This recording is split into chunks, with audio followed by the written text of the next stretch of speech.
Je traversais donc l'hiver glacial à ressasser et à faire le deuil de mon chip. Ma fragilité non dissimulable n'était pas assez cher payée pour Solange. Elle décida de s'enticher du sculpteur Jean-Baptiste, dit Auguste Clessinger, et de rompre ses récentes fiançailles avec Ferdinand de Préaux. À croire qu'elle me voulait garder dans cet état de désespoir éternel. Clessinger était venu pour soi-disant faire mon buste. Il était plutôt bel homme, un beau parleur aussi, et c'était bien là ce qui pouvait balayer d'un revers de la main cet imposteur. Monsieur phrasait, baratinait, déclamait. Sa stratégie était claire comme de l'eau de roche, et sa façon de discourir trahissait le piège dans lequel il voulait me faire tomber. Et je voyais son jeu, et n'y tombais pas dedans. Il voulait mon argent et ma fille. Elle en profita pour m'asséner le coup de grâce au printemps 1847 en me le présentant comme son futur mari. Elle l'épousa le 19 mai 1847. Début juillet, ils vinrent me demander de l'argent.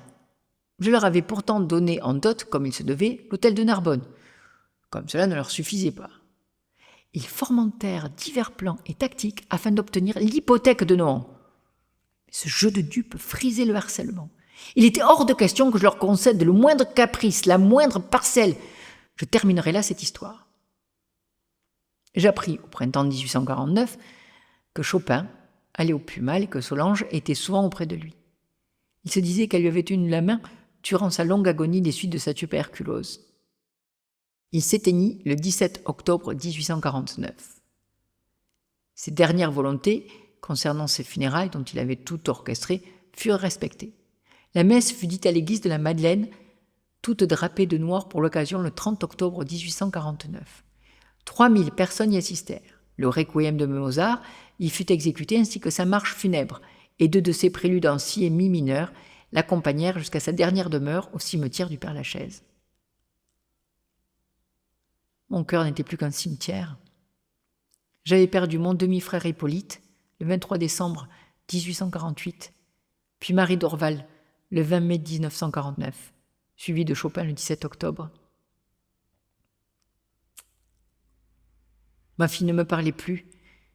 La vie est une longue blessure qui s'endort rarement et ne se guérit jamais. Je n'aspirais qu'à la paix, la sérénité, le calme, qu'à être exempte de tout souci financier, de tracas domestiques et de responsabilités.